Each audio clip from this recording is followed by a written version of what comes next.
ये बात उन दिनों की है जब बुद्ध मरोन में अपना समय व्यतीत कर रहे थे। इस समय तक बुद्ध की प्रसिद्धि दूर दूर तक फैल चुकी थी। बहुत दूर दूर से लोग अपनी चिंताओं और परेशानियों का समाधान खोजने उनके पास आते थे। ऐसे ही एक दिन जब बुद्ध मरोन में अपने शिष्यों को प्रवचन दे रहे थे, तो एक अधेड़ उम्र का व्यक्ति अपने 20 से 21 वर्ष के पुत्र को अपने साथ लिए बुद्ध की तरफ चला आ रहा था। जब यह प्रवचन स्थल के पास पहुंच गए तो एक नजर उन पर डाली और इशारे में बैठने के लिए कहा। जब प्रवचन समाप्त हो गया और सभी लोग वहां से चले गए तो बुद्ध ने उस व्यक्ति को अपने पास बुलाया और बैठने के लिए कहा।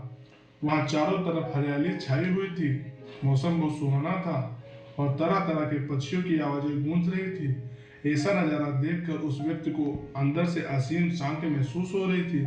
इसके बाद बुद्ध ने उस व्यक्ति से आने का कारण पूछा, तो इस पर व्यक्ति ने कहा, या मैं 2 दिन लंबी यात्रा करके अपने पुत्र को आपसे मिलवाने लाया हूँ। ये मेरा इकलौता पुत्र है और ये हर समय थका थका रहता है। ऐसा लगता है जैसे इसके अंदर कोई जान ही नहीं है, कोई प्राणी नहीं है। इसका स्वभाव भी काफी चिड़चिड़ा हो गया है।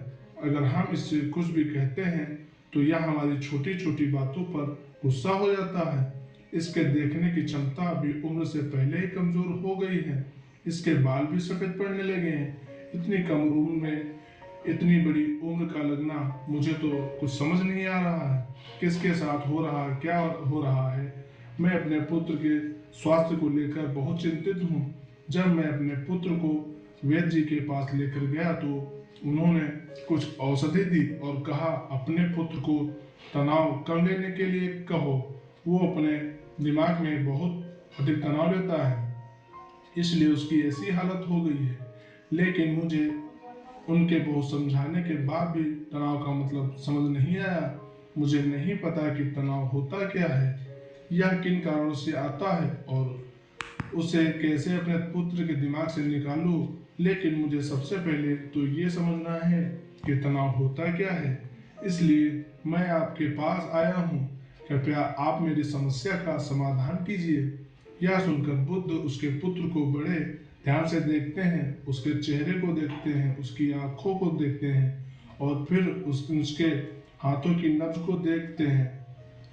यह सारी विधि करने के पश्चात बुद्ध उस व्यक्ति से कहते हैं, तनाव लेना तो कोई नहीं चाहता, लेकिन फिर भी यह तनाव लोगों के दिमाग को दीमक की तरह पकड़ लेता है और व्यक्ति जान भी नहीं पाता है कि वह तनाव में ही जी रहा है।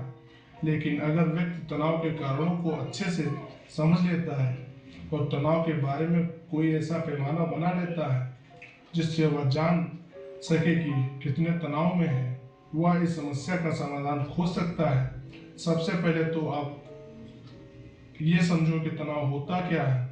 जब भी कोई व्यक्ति कोई काम कर रहा होता है लेकिन उसका मन कहीं और भटक रहा होता है, कल्पनाओं में होता है, तो उसके शरीर और मन के बीच की दूरी पैदा हो जाती है।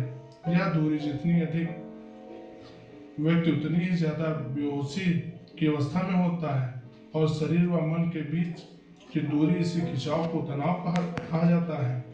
आखिर कोई पसंदीदा खेल खेलने के बाद व्यक्ति चुस्ती और प्रसन्नता से क्यों भरा जाता है, जबकि उसने तो अपने शरीर को थकाया है। लेकिन समझने वाली बात यह है कि खेलते समय मन और शरीर एक साथ पूरी तरह से उस खेल में केंद्रित होते हैं, जिससे शरीर और मन के बीच दूरी पैदा नहीं होती और कोई तनाव पैदा नहीं होता है।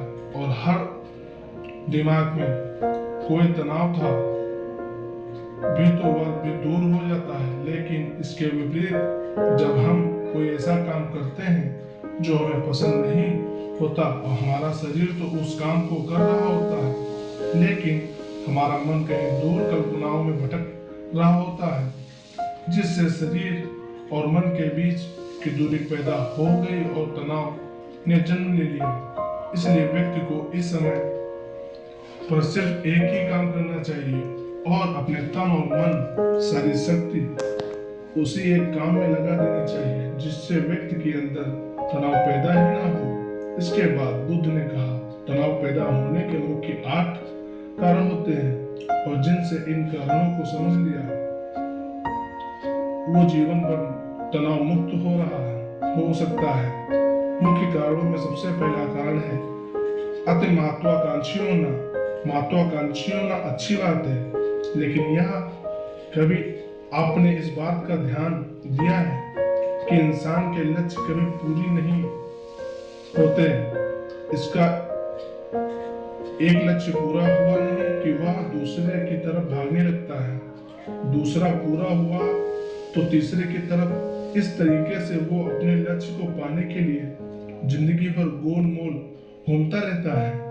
इसलिए जो व्यक्ति अति महत्वाकांक्षी होता है, जिसने बड़े बड़े लक्ष्य बनाए होते हैं, वह वर्तमान में कभी रह नहीं पाता है।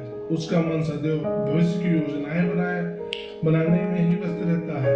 उसका शरीर तो वर्तमान में रहता है, लेकिन भविष्य में ही रहता है, जिससे मन और शरीर के बीच दूरी पैदा हो जाती है और ये तनाव भरी जिंदगी जीने लगता है।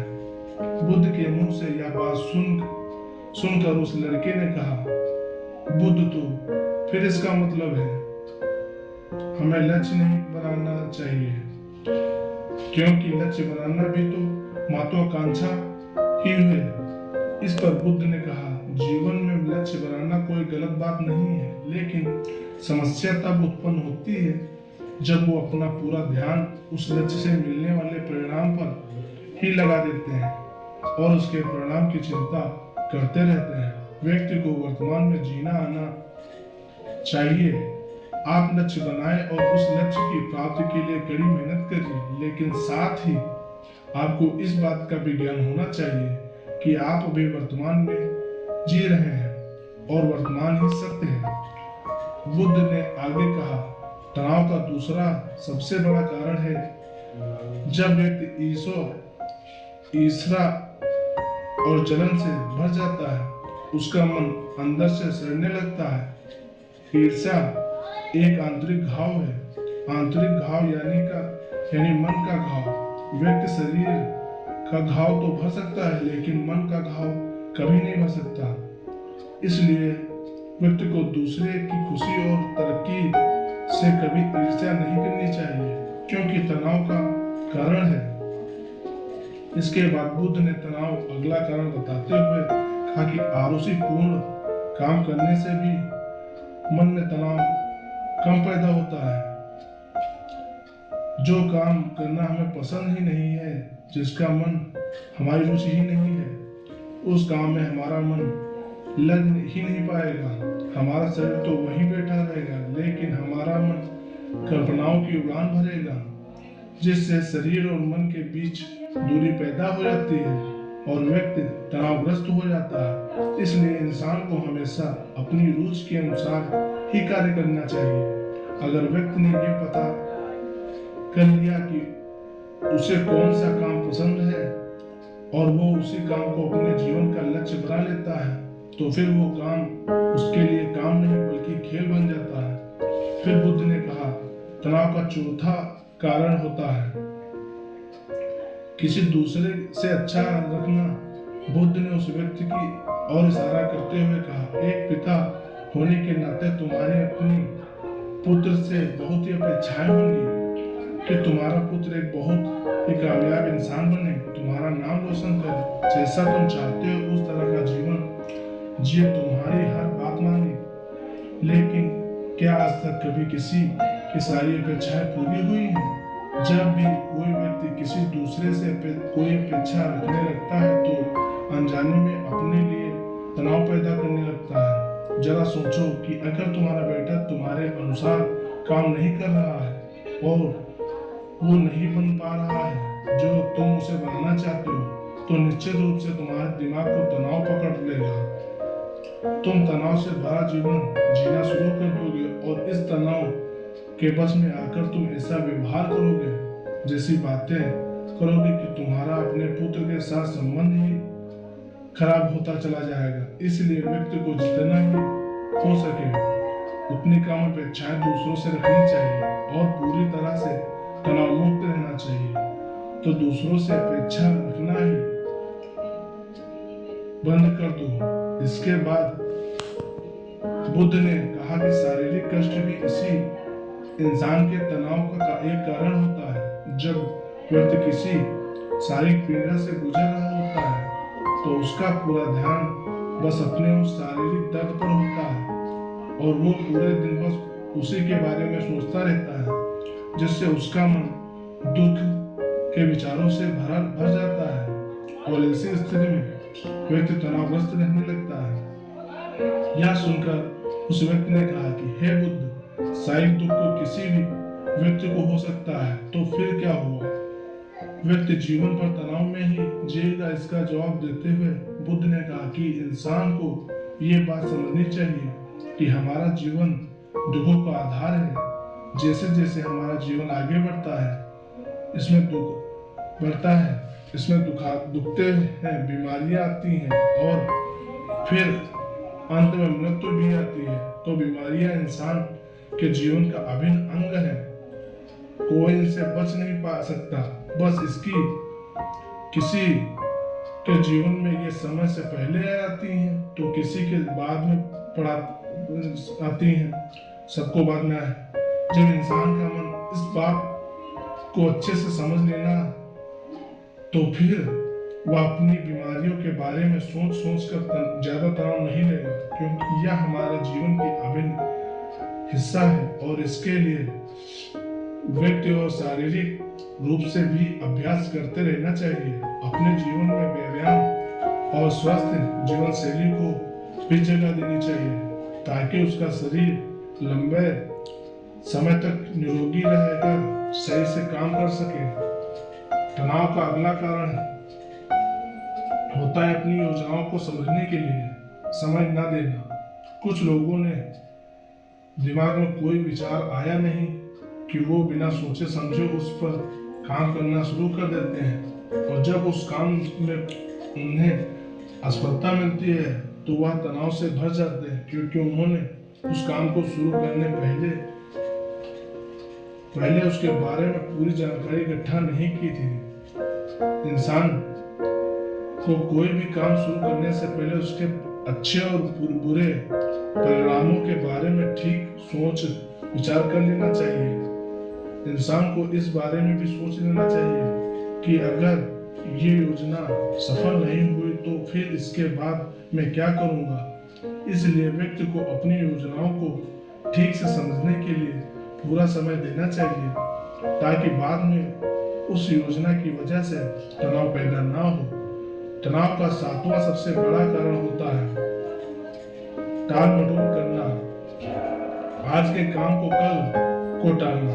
आप लोगों ने ये कहावत तो सुनी होगी कि आलसी इंसान के शरीर का सबसे बड़ा शत्रु है। इंसान आलस्य की वजह से आज के काम को कल के लिए टाल देता है और फिर काम को टालना उसकी आदत बन जाती है।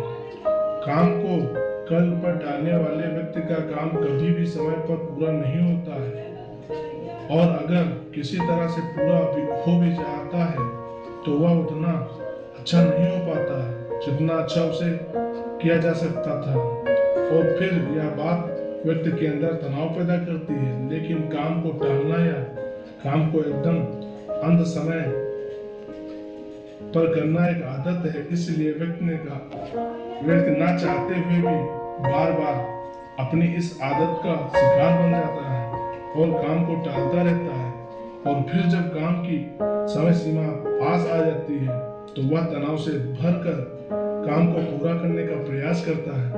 इसलिए तनाव मुक्त रहने के लिए व्यक्ति को काम को टालने की आदत छोड़नी पड़ेगी और यह तभी संभव है जब व्यक्ति काम को समय से पहले खत्म करने का निश्चय करे।